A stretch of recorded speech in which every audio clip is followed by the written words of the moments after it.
हे देवर्षि, जिस प्रकार यदि कोई व्यक्ति उधार लिए हुए धन को यदि अपनी संपत्ति मानेगा तो बहुत शीघ्र कंगाल हो जाएगा। यही तो विधि का विधान है महादेवी। जो दूसरे को दुख देकर हंसता है, होनी उसे दुख देकर 100 बार रुलाती है। इसलिए दूसरों को दुख देने से पहले इतना अवश्य सोच लेना चाहिए कि यदि इसी दुख का वज्र अपने सिर पर गिरे तो क्या होगा। महादेवी, जिस प्रकार बिच्छू को यह ज्ञान नहीं होता कि उसका डंक केवल किसी और को नहीं स्वयं उसे भी चुभ सकता है, उसी प्रकार एक दुष्कर्मी को भी यह ज्ञान नहीं होता कि उसका दुष्कर्म स्वयं उसे भी हानि पहुंचा सकता है। महादेवी, मानव का जीवन शांत और सुखी बनाने के लिए ईश्वर ने उसके मार्ग में सहस्रों दीप जलाए हैं। उसके पास वेद, शास्त्र और अनेक अनेक धर्म ग्रंथ भेजे हैं जिनमें जीवन के सिद्धांतों का वर्णन किया है, जीवन की सीमाओं की परिभाषा लिखी हुई है। महादेवी, जब कोई राजा या कोई सत्ताधारी वर्ग इस भ्रम में पड़ जाता है कि वो केवल एक राजा है, एक स्वामी है, और ये भूल जाता है कि वह प्रजा का सेवक है, प्रजा का रखवाला है, जब सत्ताधारी वर्ग सिद्धांतों को प्रतिबंध समझकर और सीमाओं को रोक समझकर उन्हें तोड़ने का प्रयास करता है तो वो निरंकुश बनने लगता है, और तभी सारी उलझनें उत्पन्न होती हैं। महादेवी, मैं मानव जीवन की उस विडंबना के विषय में विचार कर रहा था कि मानव कभी कभी बनना कुछ चाहता है और परिस्थितियां उसे कुछ और ही बना देती हैं। जब पीड़ित और आतंकित वर्ग की पीठ पीछे हटते हटते दीवार से लग जाती है महादेवी, जब उनके लिए और पीछे हटना संभव ही नहीं होता, तो फिर वो अपने प्राणों की रक्षा करने के लिए आगे बढ़ जाते हैं। क्या आपका संकेत रेणुका पुत्र राम की ओर है? हाँ महादेवी, देखिए ना, मेरे इस अंश ने प्रथम बार पूर्ण मानव के रूप में जन्म लिया, और वो भी एक विद्वान, एक गुरु, एक आचार्य के घर में, एक सुशील नारी की गोद में जन्म लिया। उसके रूप में मानव समाज को एक विद्वान, एक गुरु और एक आचार्य भी मिल सकता था, परंतु परिस्थितियां उसे योद्धा बनने पर विवश कर रही हैं महादेवी। उसके हाथ से पुस्तक छीनकर उसमें शस्त्र थमा रही हैं। जो दोनों हाथों से ज्ञान लुटा सकता था महादेवी, उसके दोनों हाथों में धनुष और बाण पकड़ा दिए परिस्थितियों ने। सत्ताधारी वर्ग की निरंकुशता दमन को जन्म देती है। दमन उत्पात का कारण बनता है, उत्पात अराजकता उत्पन्न करता है, और फिर अराजकता विद्रोह का रूप धारण कर लेती है महादेवी, सारा संसार मुझे पालनहार के रूप में जानता है। तो ऐसा हुआ महादेवी, जैसे श्रावण की घनघोर घटा वर्षा के स्थान पर सूरज की तपती किरणें लुटाने लगे। ये तो परस्पर विरोधी बात हुई ना महादेवी। ये मैं बार बार यही कहता हूं कि कभी किसी को किसी का बुरा नहीं सोचना चाहिए, क्योंकि जो भी व्यक्ति किसी और का बुरा सोचता है, अंत में उसका भी बुरा हो ही जाता है। जो भी व्यक्ति ये समझते हैं कि ये तंत्र मंत्र, ये सर्वनाश और अंधकार की शक्तियां केवल किसी और को ही क्षति पहुंचा सकती हैं, तो वो उनका भ्रम है। सत्य तो ये है महादेवी कि जो ईश्वर के सच्चे भक्त होते हैं, जो स्वयं ईश्वर पर संपूर्ण विश्वास करते हैं, ये तंत्र मंत्र की शक्तियां उनका बाल भी नहीं बांका कर सकती। इस प्रकार द्वेष और घृणा का मारा व्यक्ति पड़ोसी के घर को जलते हुए देख ये भूल जाता है कि उसी अग्नि की लपटें स्वयं उसका घर भी जला सकती हैं।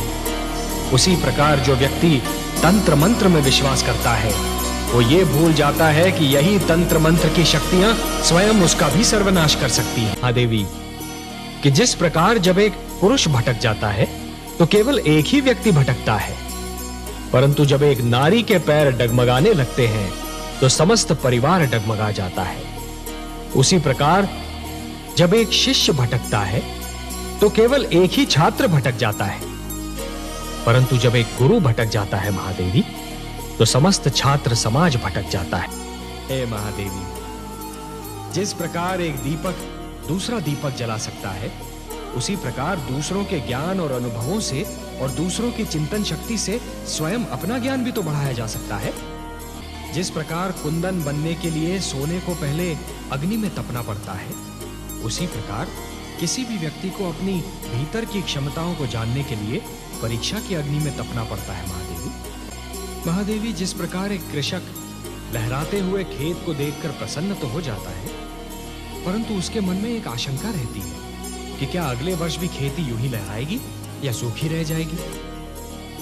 मेरे मन में भी यही आशंका है महादेवी। समाज जब तक हिंसा से घृणा करने का गुण उत्पन्न नहीं करता, तब तक वो किसी न किसी रूप में हिंसा का प्रयोग करता रहेगा। कभी राज्य के नाम पर, कभी युद्ध के नाम पर, कभी अधिकार के नाम पर और यदि कुछ भी नहीं तो आखेट के नाम पर। महादेवी, जिस दिन मानवीय मन से स्वार्थ नाम का रोग निकल जाएगा ना, उस दिन हिंसा भी समाप्त हो जाएगी। कि यदि चित्रकार के बनाए चित्र को कोई बिगाड़ दे तो क्या उसे तनिक भी चिंता नहीं होगी? यदि कोई चित्रकार अपना चित्र किसी को उपहार में दे दे तो उस चित्र को संभालना उपहार पाने वाले का कर्तव्य है। जो हो रहा है, हो सकता है वो वही हो जो स्वयं विधाता ने लिखा हो और अपना लिखा तो स्वयं विधाता भी नहीं मिटा सकते ना। हे महादेवी, हो सकता है कि ये मानव की परीक्षा हो, उसके कर्मों की परीक्षा हो। तो आप क्या चाहती थी कि हम केवल दिन बनाते और रात्रि न बनाते? फिर मानव को अंधेरे उजाले का अंतर कैसे जान पड़ता? विष न होता तो अमृत की महत्ता कैसे जानी जाती? पुष्प के साथ कांटे न होते तो पुष्प के सौंदर्य को कौन जान सकता? पतझड़ न आती तो वसंत ऋतु इतनी सुहानी कैसे लगती? हमने मानव को बनाया है देवी। मानव इतिहास को बनाने का कार्य हमने अपने हाथों में नहीं रखा, वो तो उसी पर छोड़ दिया है। अभी तो उसे अपनी शक्ति का आभास हुआ है, इसी से उसे न्याय अन्याय, सत्य असत्य, धर्म अधर्म और पाप और पुण्य की जानकारी भी होगी। महादेवी, जिस प्रकार बिच्छू को यह ज्ञान नहीं होता कि उसका डंक केवल किसी और को नहीं स्वयं उसे भी चुभ सकता है, उसी प्रकार एक दुष्कर्मी को भी यह ज्ञान नहीं होता कि उसका दुष्कर्म स्वयं उसे भी हानि पहुंचा सकता है। महादेवी, एक ही डाली पर खिले दो पुष्पों में से एक को स्थान मिलता है देवता के चरणों में तो दूसरे को अर्थी पर। एक ही मेघ की गोद से निकली दो बूंदें, एक मोती बन जाती है तो दूसरी अंगारे पर गिरकर भस्म हो जाती है। यह सब फल होता है इस सत्य का कि किसे कैसी संगत मिलती है। सत्य कहा आपने महादेवी, सत्य कहा। और इसीलिए माता पिता को सबसे अधिक ध्यान बाल्यावस्था में संतान के चरित्र निर्माण पर ही देना चाहिए। जिस प्रकार जब जल माटी को गीला कर देता है तो माटी में से सुंदर अंकुर फूटते हैं, उसी प्रकार जब भक्ति मन को उदार बना देती है तो मन में सुंदर विचारों का जन्म होता है। महादेवी, जिसके मन में खोट नहीं होती वो स्वयं को भी सच्चा समझता है और दूसरों को भी, और जिसे अपनी भूल का विस्मरण होता है उसे उसका दंड अवश्य मिलता है। इतिहास रचा ही इसलिए जाता है महादेवी कि आने वाली पीढ़ियां ये देख सकें कि उनके पहले की पीढ़ियों ने क्या भूल की और वो उस भूल को ना दोहराएं। यदि दोहराती हैं तो दंड पाती हैं, दुख झेलती हैं। जानता हूं महादेवी, क्षति पहुंचाने वाले को दंड देना तो बहुत सरल है, पर उसे क्षमा करना बहुत कठिन। और जो क्षति पहुंचाने वाले को क्षमा कर सकता है वो तो पूजनीय है। कमल नयन, उत्सव वो है जो आत्मा को शांति दे, जो सारे नगर का जीवन अस्त व्यस्त कर दे, जिसमें मदिरा पीकर सब अपनी सुध बुध खो बैठे। वो उत्सव नहीं, कोरा हुड़दंग है।